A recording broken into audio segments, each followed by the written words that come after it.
Turi ku munsi wa kabiri gerezo ya 28 ukwezi kw'indwi ndabahaye ikaze inshuti bagenzi ndabahaye nikaze muri ano makuru akaza kuba ahagaze nkuru zikurikira abateshejwe izabo mu bice bitandukanye n'impunzi ntibahumurizwa n'imvugo y'abategetsi mu gihugu batanguye no guhindura amazina y'ingene bahora bita bahungiye mu gihugu hagati murakwirukira muri ano makuru Ugwego rujere gucungera ingene menyesha makuru bikora sense ngo rugumana igikogwa cyo gucungera ingene abiyitirira umwuga bose bagira kugira ngo bibaye ngombwa bashengeze uwo muntu aha turaza gufatira ku majambo ashikirizwa n'uwita mumenyesha makuru Kenny Claude Nduwimana mukigabane kwisoko naho muraza gukurikira ingene gukwiragiza amajambo ateye ubwoba biriko birakogwa uhereye ku mukuru w'igihugu mushasha muraza kubikurikira muri ano makuru ndabahaye ikaze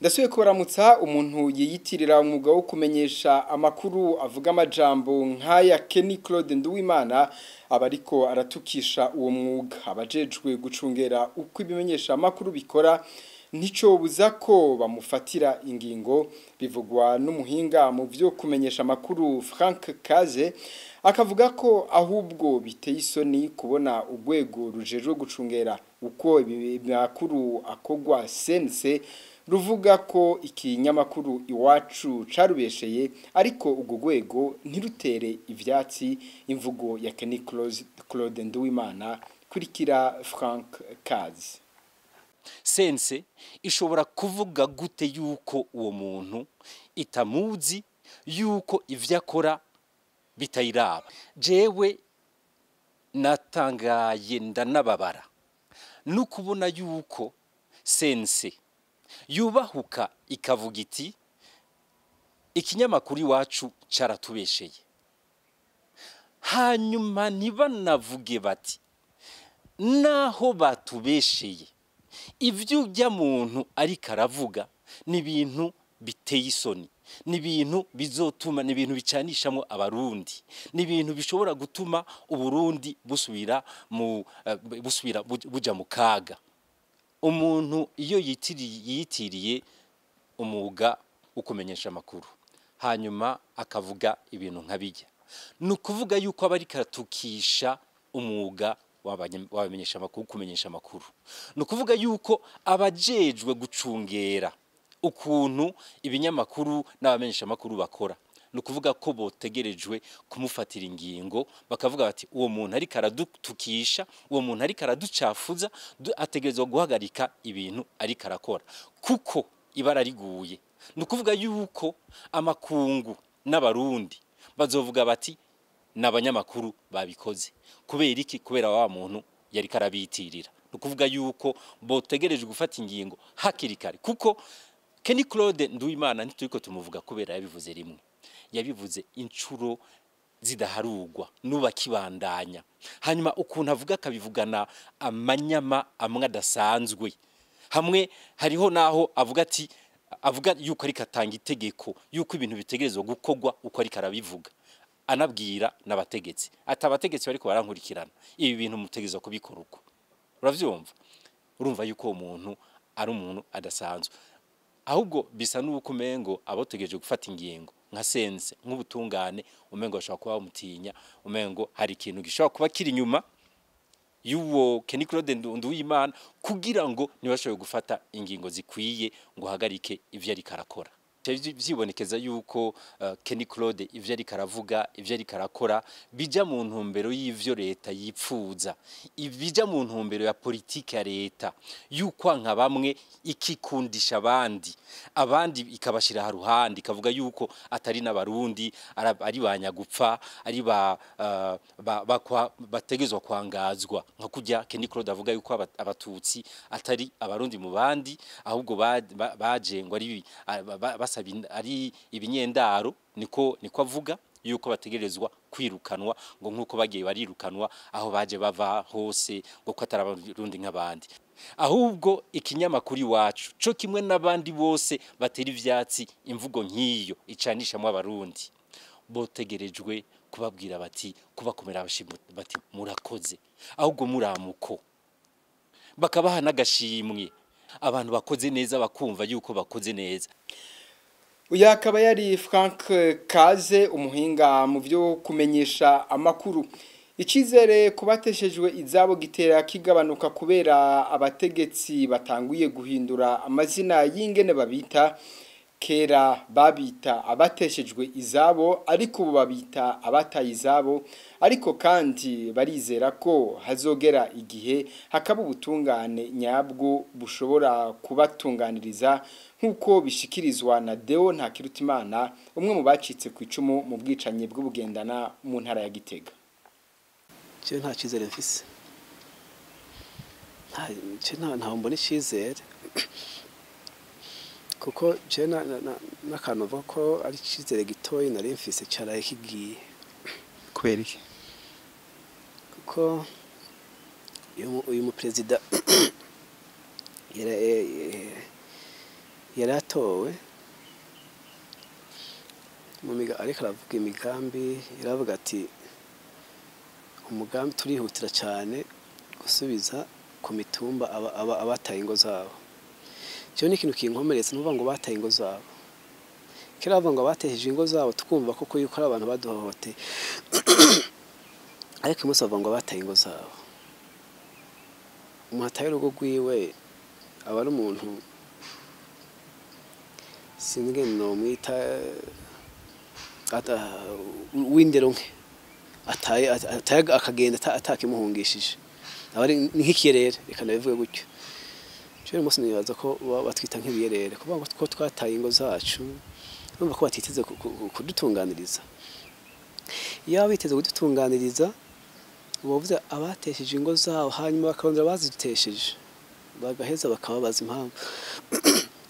Rero impamvu rero atacize na gitoye mfise kuvuga ngo dusubire iwacu bwa mbere kuvuga ko twataye ingo zacu no kuvuga ngo dusubireyo mu kugira ngo tuje muri ayo masite de déplacer ntitwiyadukije batwirutse ko tugira imana turonka ahantu twigeraniriza tuba abantu benshi basangiye ikibazo turaremeshanya. Frederic bamvuga inyumvira ni umwe mu barundi basohoye urwandiko bita petition rusaba ko impunzi z'abarundi ziba hanze n'abarundi bateshejwe izabo bubahirizwa. Frederic bamvuga inyumvira avuga ko bahejeje kwegeranya imikono y'abantu ubwo rwandiko bazoca barushikiriza umunyamabanga mukuru wa ONU Antonio Guterres. Kurikira Frederic bamvuga inyumvira yahoze ari cegera c'umukuru w'igihugu. Umuntu aravye ingene uyu munsi yo leta yamye turubika abantu bari mu makambi y'izo mpunzi bita ngo batengo batayizabo ntibatayizabo nta muntu aturwiwe ko gushaka kwiwe kuko urugo rwawe niryo tunga ubufise ntako umuntu agutesheje ugwawe mu vy'ukuri bakwishe abagusambuye. Naco gituma rero mwene iyo mvugo inababaza. Rero tukababazwa n'ingene iyi myaka 15 iheze iyo leta CNDD-FDD vy'ukuri yaturubitse abo bantu bateshejwe izabo bari mu makambi. Ubu rero nje nkunda gutanga ni impunzi zo ku Ruhororo muri province ya Ngozi. Nukuri izo mpunzi zarahagorewe baraziturubitse baraziteye zaragowe ziburiyo zija niyo ziva simvuze na bugendana. Urumva rero mwene abo bantu bamerewe uko leta ntashira kuza akavuga ngo burya kugira ngo impunzi ngo nkakurya ngo ni isoni ku gihugu.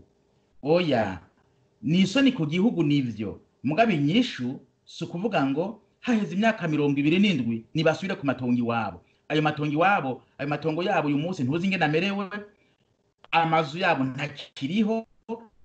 Imyaka 27 mwarabonye ubundi inzu ya Kirundi imara imyaka 27 nukuvuga babavuye ngaho bagiye gusubira kubaka amazu yandi bayubakisha iki ko abantu usanga bari mu bukene ntangere. Kandi sibo gusa abarundi bose uyu munsi barakennye gusaba umuntu kubaka inzu yindi uburiko uramugora uriko uramusaba amananiza. Mu gisata c'ubutunzi urwandiko rwasohowe n'ishirahamwe OLUCOME kwerekana ko imiti 15 itegekanijwe n'amategeko yaheze abategetsi bashasha b'igihugu c'u Burundi baterekanye ubutunzi bafise.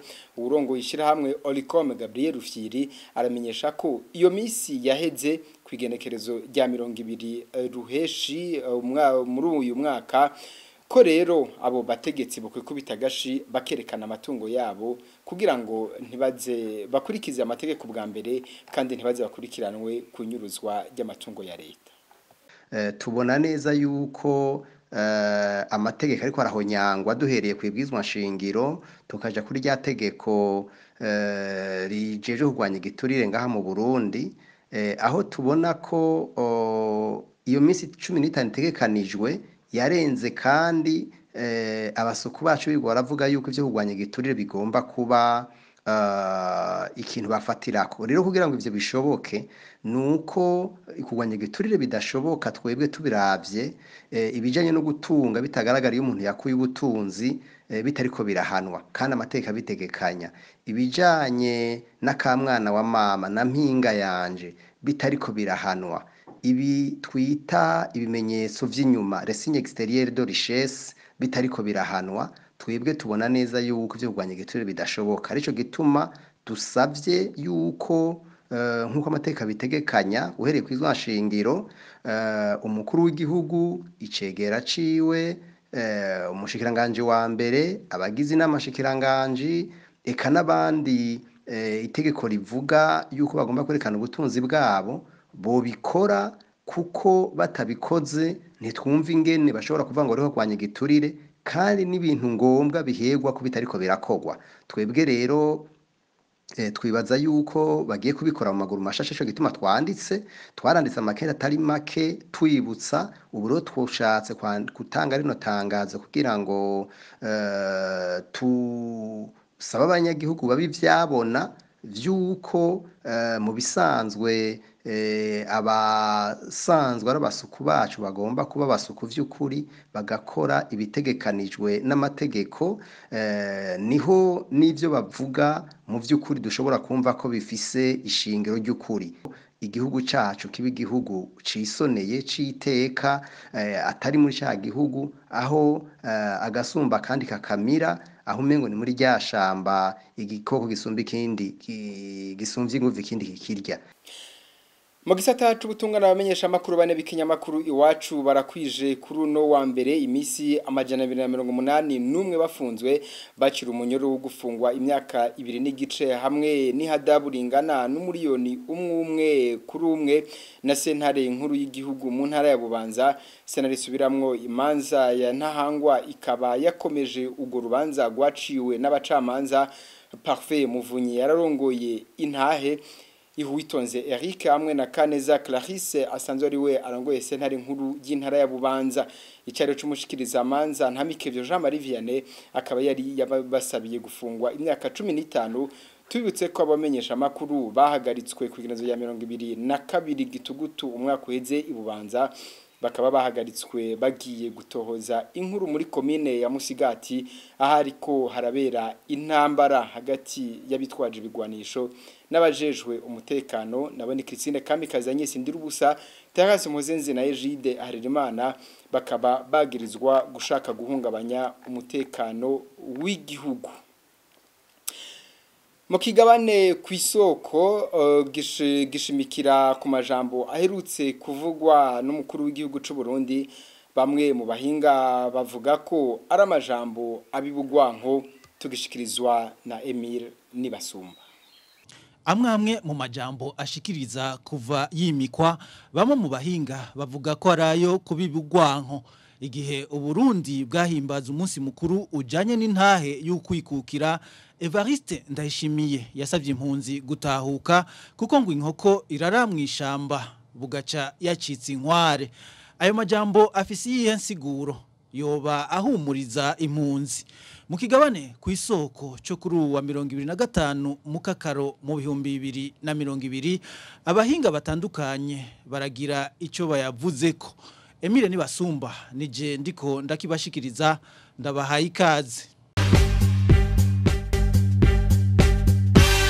turasavye impunzi z'abarundi zitahuke mu gihugu cabibarutse. Ijambo ryiwe ryo kuwa mbere mu kakaro umukuru w'igihugu cy'u Burundi yariheraheje asaba impunzi gutahuka. Evariste Ndayishimiye yari kwashikiriza ijambo rijanye no kwibuka imyaka 58 yari irangiye Uburundi bwikukiye.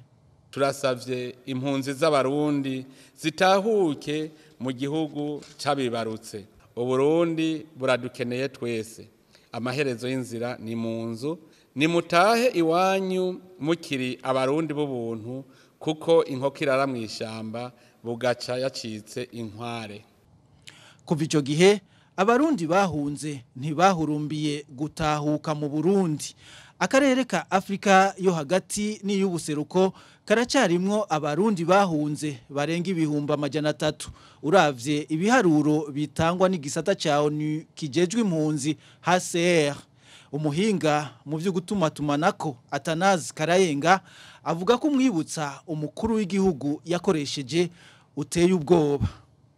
Umukuru w'igihugu yogiye kwavuga ati inkoko iraye mu ishamba buca yacitse inkware. Uwo mwibutsa n'ukuri ntasigura umuntu yobuha birarengeye ubwenge, ahubwo byerekana ko neva yakize isemu aca yibagiye icamwirukana n'agashinyaguro karengeje. Uwo mugani urateye isoni. Nta muntu w'umuvyeyi, nta muntu atwara igihugu yo kubahuka gukekeza bahunze. Nkuko umenga bahunze ubusa. Nkuko umenga guhunga nko kuja mu buruhuko mu mahanga. Kandi neva yibuke yuko yigeze kuri impunzi. Evariste Ndayishimiye araza agahinda n'umubabaro wo komorwa ukagenda utazi ibwiye imiryango igasanzara. Buryo umukuru w'igihugu ntategeka impunzi gutahuka, ahubwo yobanza akazisaba imbabazi ku izina rya leta yazomoye. Kandi neva arabifisemo uruhara kuko abarundi benshi bahunze imbonerakure yatwara mu mugambo SNDD, bahunze igipolisi, iperereza, abatwara imisozi n'amakomine, bahunze inzego za leta. Uwo mwibutsa utera ubwoba abahunze mu by'ukuri. Atanazi Karayenga abona ahubwo ko leta y'u Burundi yoba itipfuza ko impunzi zitaha. Naho ubuhungiro buryana nta mpunzi zorema ngo zitahe i Burundi. Uwo mugani werekana ko leta y'u Burundi itifuza na gato ko impunzi zitahukana agateka kandi ko umutekano wazo uzokingirwa. Ahubwo umuntu yokwibaza yuko leta y'u Burundi n'umukuru wayo neva ahubwo ishaka ko abarundi benshi bogumiye bahu. Amajwi y'umuhinga mu byo gutuma tumanako Atanazi Karayenga yatorokanijwe na Parfait Mudasigana na Bertrand Ngendakuriyo ba Radio Inzamba. Umuhinga mu by'inyifato Ernest Nkurunziza wewe abona ko ayo majambo ya Evariste Ndayishimiye atuma impunzi zitonekara mu gisebe zisanganywe. Ayo majambo ahubwo atuma impunzi ibabara kurusha uko yari babaye kuko ubuhunzi ntiburyoshe. Kugira ngo umuntu yemere imibabaro yo mu buhunzi si wavyitorera. Nta muntu yo kwemera imibabaro yo mu buhunzi igihugu ciwe ariho kiri. Impunzi yahunze kuko yababaye, kuko yagiriwe nabi, kuko yatotejwe, kuko yababaye ku mutima, kuko yakubiswa gashaya, kuko yafunzwe akamererwa nabi. Bazi ko hariho abagore bafashwe ku nguvu, hariho abahohotewe, bafungiwe muri documentation. Urumva iyo mpunzi yababaye ku mutima, yababajwe ku mutima n'ivyamushikiye iwabo, akaba ababajwe n'ingene abayeho mu buhunzi, n'ubukene arimwo n'ubwoba bwinshi bwo kutamenya ejo ingene hazoba hameze. Hanyuma mu gihe yaziga ati ejo canke ejo bundi ndataha, agaca haza umukuru w'igihugu aza avuga kujya, aza ashira imbere abicanyi, n'ibintu bikomeretsa impunzi. Ubu rero tuvuga yuko impunzi y'umurundi ahari yihebuye uko yabonye yuko ejo hatameze neza. Kubw'uwo muhinga mu by'inyifato Ernest Nkurunziza naho amajambo ya Evariste Ndayishimiye yari kuba ryoshe bidakwiye kugira impunzi zitahuke mu Burundi muri kino gihe. Erega igikomere impunzi ifise kifise ico cavuyeko ico tuma umuntu asubira mu gihugu nuko ibintu vyoba vyahindutse, nuko abantu bakorewe amabi bo kumva yuko muri ico gihugu cabo bazosubirayo bakaronka umutekano, nuko bajya babibakoreye nabo boba bahanywe, nuko zijya mbonera kure, nuko bajya abapolisi bohanwa, mugabaho guhanwa ababikoze ubu bariko babashira mu nzego z'igihugu. Nta mpunzi zosubira mu gihugu iwabo mu gihe abamukoreye nabi n'ubu bafise uburenganzira bwo kubandanya bamukorera nabi. Umuhinga mu by'inyifato Ernest Nkurunziza yavuganye na Thierry Bigirindavyi wa televiziyo Renaissance. Ikigabane ku isoko cy'uno munsi kikaba kigarukiye ngaha, mwariko mugishikirizwa na Emile Nibasumba. Ndabashimiye naho ubutaha. Ni kuri kigabane ku isoko tusozereye ko ano makuru. Mwakoze mwese mwafasha mwayo kudukurikira naho ubutaha.